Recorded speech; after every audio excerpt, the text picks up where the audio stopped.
Il était à une certaine époque mon sale compétiteur. C'est devenu un ami. Tout à fait. Et surtout quelqu'un pour qui j'ai énormément d'admiration.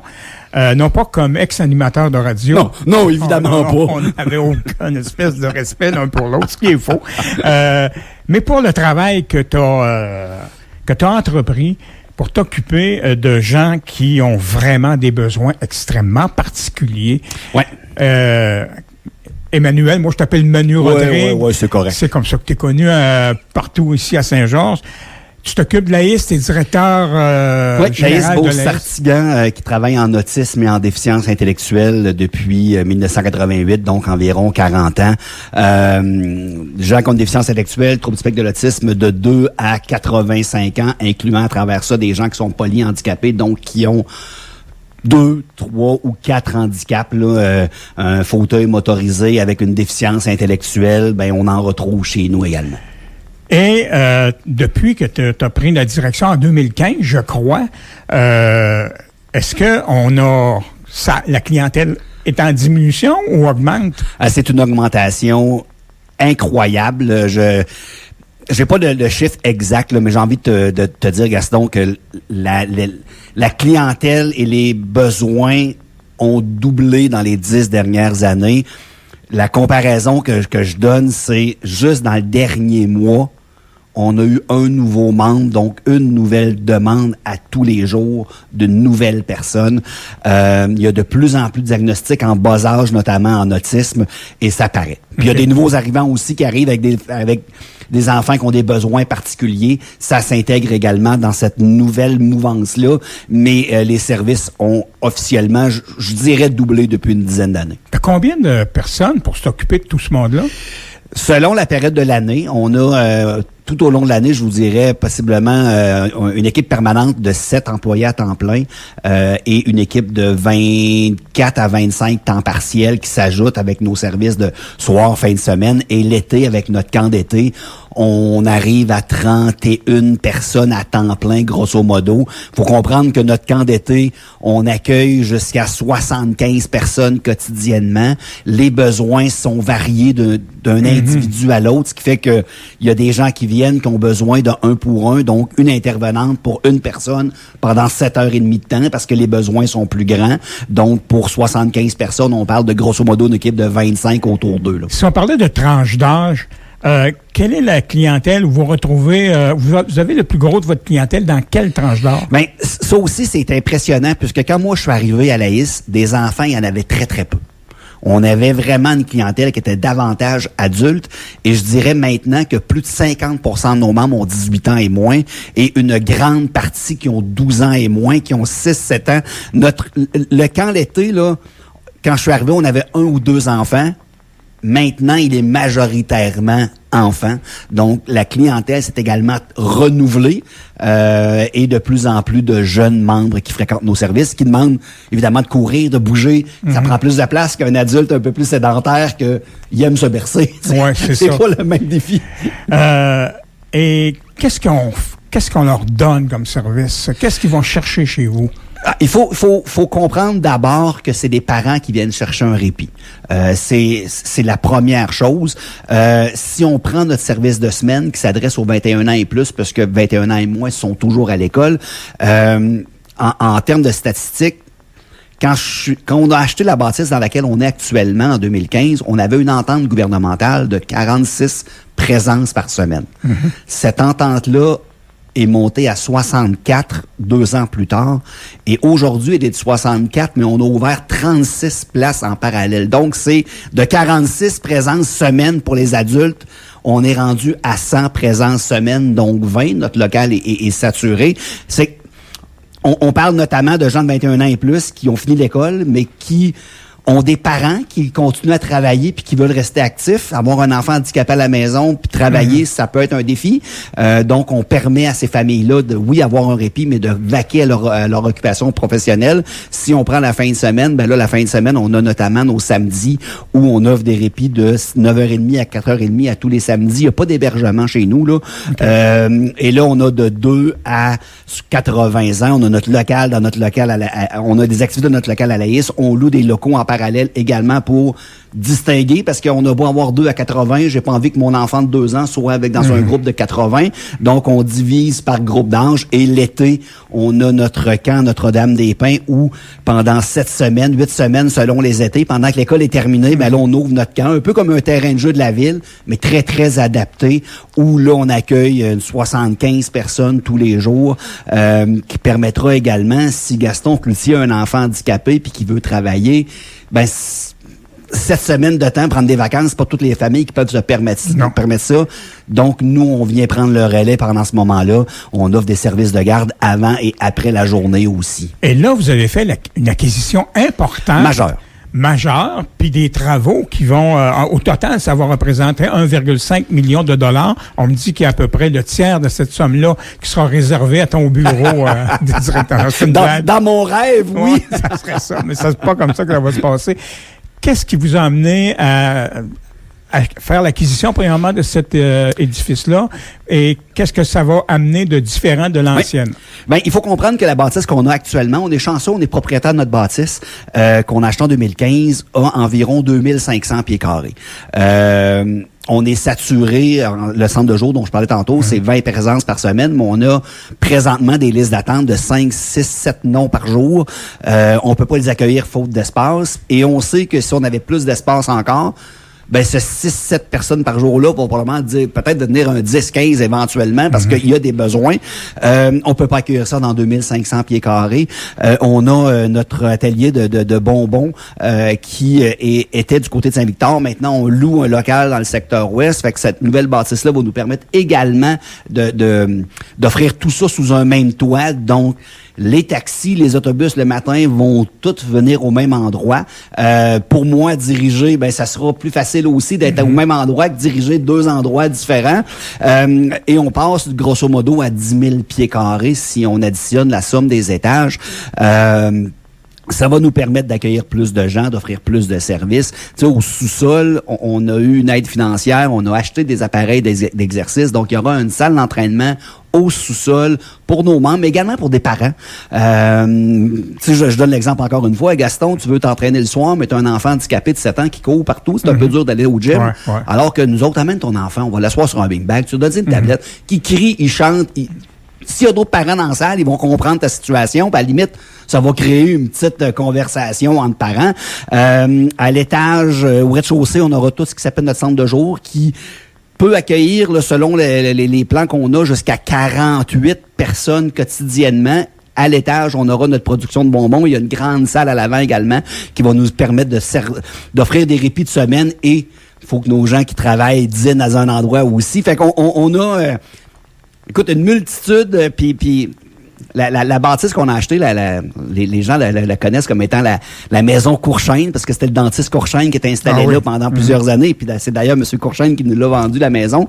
Il y a une petite salle de cinéma à l'entrée de 18 places, avec les gradins, comme dans un vrai cinéma, mais de 18 places. Fait que nous, on va l'adapter pour permettre à un fauteuil roulant d'y aller, mais on va garder ça actif. Fait que faire des représentations, mais tu sais, on parlait de hockey tantôt, là, mais... Le Canadien va bien de ce temps-là, c'est le fun de regarder des matchs, ben pourquoi pas que le jeudi soir, que le Canadien joue. Ben je ferai une présentation pour nos membres adultes qui ont envie de manger du popcorn, de regarder le match sur grand écran pendant les séries, ça va être une belle activité. Peut-être les initier aussi au football pour ceux qui connaissent pas ça. Oui. Connaisseur. Ben oui, le Super Bowl, je chercherai pas mon endroit, il va être là. Mais c'est ça, fait que puis la cour, elle est très, très, très grande. Pour l'instant, c'est du stationnement. On peut avoir jusqu'à 50 à 60 places de stationnement. C'est beaucoup trop pour nous, en fait, là. Mais on va démolir une partie de ce stationnement-là pour mettre un espace gazonné, clôturé. Fait que nos membres vont pouvoir aller, rentrer à l'extérieur, sortir dehors, rentrer en dedans. En sécurité, on n'aura pas d'inquiétude avec les voitures autour. L'endroit va être sécuritaire. On va avoir vraiment un milieu de vie, j'ai envie de dire, unique et très novateur. Il n'y aura pas beaucoup d'organismes en autisme et en déficience intellectuelle au Québec qui aura un actif comme le nôtre. Puis, je trouve que ça... C'est dans l'essence des Beaucerons. Il y a quelque chose là-dedans qui est pour la communauté, qui est entrepreneurial. C'est un projet original. Qui est original, puis c'est un projet qu'on a besoin. C'est pas un luxe qu'on s'offre, c'est nos membres qui en ont besoin, puis... Il serait peut-être bon qu'à un moment donné, on informe les grands médias nationaux de venir faire un tour quand vous serez installés pour qu'on voit que quand on décide de s'occuper, quand une région et surtout la communauté décide de s'impliquer, les résultats que ça peut donner et surtout l'efficacité de votre organisme. Oui. Premièrement, on pense aménager, être capable de recevoir ses premiers patients, clients. Comment vous les appelez? Nous, on les appelle nos membres, nos participants. J'aime pas le mot client. Ça fait un peu plus froid. On a commencé les travaux de démolition parce qu'on démolit la coquille interne au complet. Okay. C'est commencé depuis 2 semaines. On se donne un petit lousse, mais septembre 2026, on rentre dedans. OK. Ça risque d'être un peu avant, mais je préfère parler de septembre 2026. Puis en même temps, tu sais, quand bien même qu'on serait prêt en juillet, on commence le camp d'été. Fait que ça va nous permettre de déménager, offrir nos services à Notre-Dame-des-Pins, puis après l'été, quand ça sera le temps de revenir, dans le nouveau local, on fera pas vendredi, t'es dans un local, lundi, t'es dans l'autre. On va le planifier de façon correcte, mais je pense qu'à l'été 2026, on va déménager au mois d'août, septembre. À la rentrée scolaire, nous, on va rentrer dans notre bâtisse. On finance ça de quelle façon? Ça, c'est le beau défi qui s'en vient. Évidemment, on est chanceux, on est propriétaire de notre bâtisse. Fait que ça, c'est une bâtisse qu'on va vendre. On sait de comment ça va valoir. Fait qu'on on va chercher le quart du montant, grosso modo, avec la bâtisse.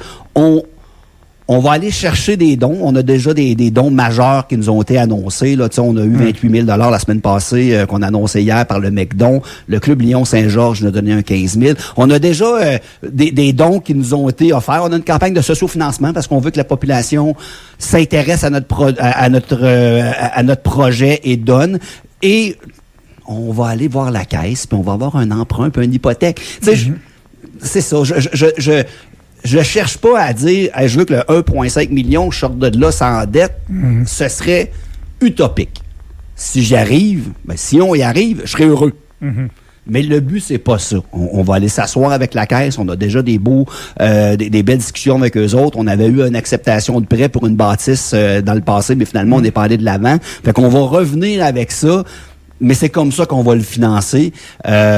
Puis, on est très, très confiant d'y arriver. J'en suis convaincu avec le dynamisme que tu y mets également et ton art de la persuasion. Je suis convaincu que tu vas atteindre. Moi, je veux parler de ce. Je comprends bien, je pars avec un chèque, Gaston? Je suis pas l'avoir su, je t'en aurais. Je vais contribuer, mon ami. Je te garantis que je vais. J'ai pas d'inquiétude. Je vais te donner un montant. Parce que j'ai eu l'occasion de voir le travail que tu fais. Tu nous as amené ici à l'occasion de tes jeunes membres qui handicapés ou souffrant du spectre de l'autisme sont tellement heureux. Entre autres, quand ils viennent nous porter leur réalisation, c'est des petits bonbons. Ouais. Raconte-nous un peu. Ça, c'est un projet. C'est un projet qu'on a lancé en 2018. Sans trop savoir vers où on s'en irait avec ça. Puis au départ, on l'a fait très, très Halloween. On faisait des petits sacs de bonbons. Au final, 2018, c'est pas si loin que ça quand on recule dans l'histoire. Mais à l'Halloween 2024, c'était 50 000 sacs de bonbons qu'on a préparés. Et maintenant, nos comptes de bonbons, nos sacs de noix arachides sont en vente dans 20 à 25 commerces de partout au Québec. Et ça, ce sont vos membres? Ils sont emballés un par un, pesés. Oui, parce qu'il n'y a pas de machine qui remplit nos sacs. Là. Nous, on est à des gabarits. Ils mettent les morceaux de les bonbons sur le gabarit. Puis après ça, les ensachent. C'est pesé, c'est fermé, emboîté. Tu sais... Maintenant, il y a des compagnies de Trois-Rivières qui m'appellent en disant « Hey, j'ai 5 boutiques de jouets dans le secteur de la Montérégie. J'aimerais ça que ça soit tes bonbons qu'on vende. » Mais maintenant, on est dans 5 magasins, Trois-Rivières, Shawinigan. On a l'Armada de Blainville-Boisbriand, la Ligue Jean-Major du Québec, l'Arena, c'est moi qui fournis en bonbons. Un cinéma à Cowansville et évidemment des gens dans des commerces de la région aussi. Mais on a de plus en plus de clients. Fait qu'on fait ça maintenant à l'année. Hey, j'ai fait découvrir ça cette semaine. On a des arachides au cornichon, au ketchup maintenant. Fait qu'on a vraiment une belle variété de produits, mais emballés un par un. Le commerçant qui décide de vendre nos produits, c'est pas de la charité. Tu fais ta cote, je fais ma cote. On a une relation d'affaires. Tu tasses pas un fournisseur pour... Et ça permet à tes membres d'avoir une activité... c'est plus qu'une activité, c'est un travail. C'est un travail. C'est un travail. Puis, tu sais, tantôt, je parlais de mon centre de jour qui accueille une vingtaine de personnes par jour. Ben, le volet de plateau de travail qu'on a mis dans l'Ouest maintenant, c'est 15 à 20 personnes tous les jours aussi. Là, je suis convaincu qu'ils sont en train de nous écouter d'ailleurs présentement.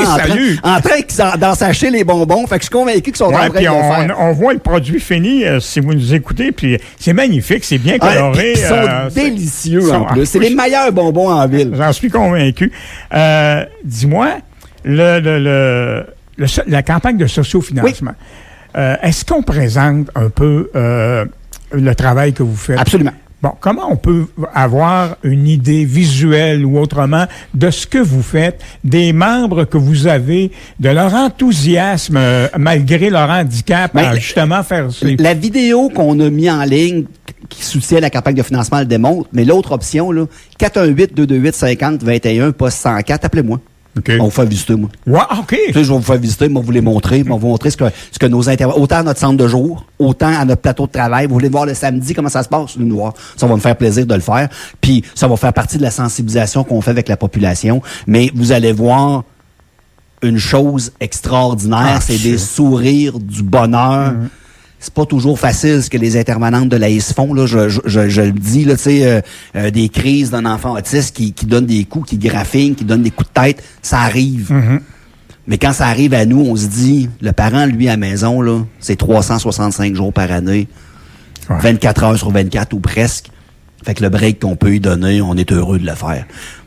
Tu sais, dans la vidéo, on le dit, puis il y a un papa dans la vidéo, tu sais, on sauve des vies, puis on l'exagère même pas. Le papa qui donne un témoignage, un court témoignage dans notre vidéo, il m'a déjà raconté, dis-moi Manu, là, avant de connaître l'AIS, là, quand je me promenais en auto, je réfléchissais à, je fais-tu un face-à-face pour aller me reposer aux soins intensifs? Parce que mon enfant est très demandant. Et peut-être que l'enfant pouvait être à bord d'un véhicule. Il y en a peut-être d'autres qui ont pensé à ça avec l'enfant à bord du véhicule. Alors que l'enfant... il est, oui, à cause de son trouble de l'autisme, peut-être dérangeant à certains moments donnés, mais il aime ses parents. Absolument. C'est un trouble neurodéveloppemental.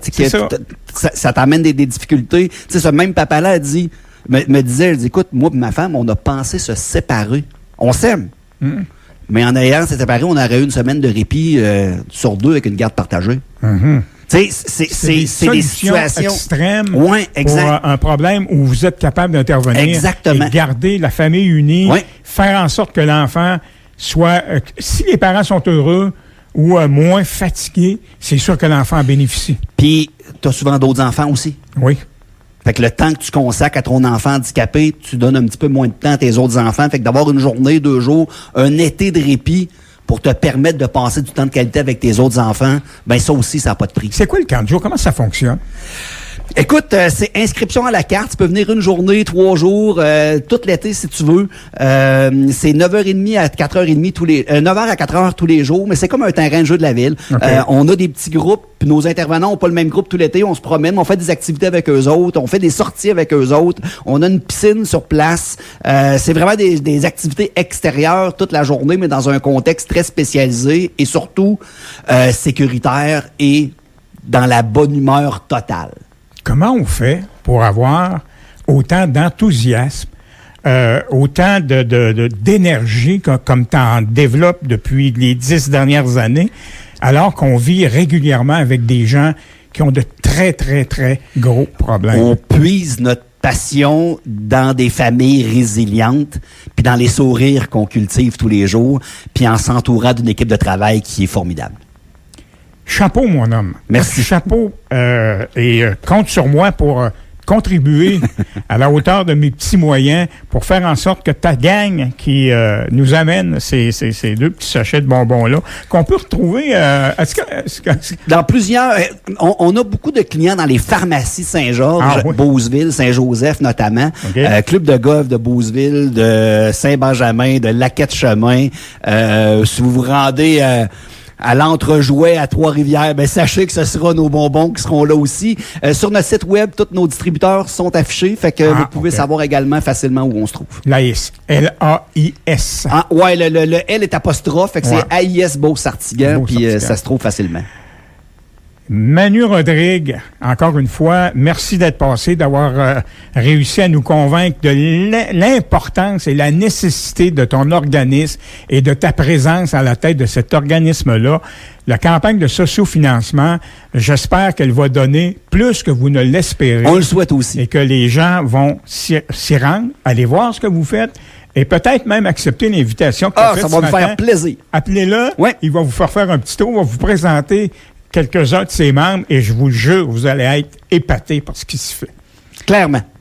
Merci Gaston. Ça fait tellement plaisir. À une prochaine, j'espère. N'importe quand, tu le sais, les studios ici, de toute façon. Quand tu veux, je peux faire des nouvelles à 8h30 si tu veux. Merci. Merci. Allez.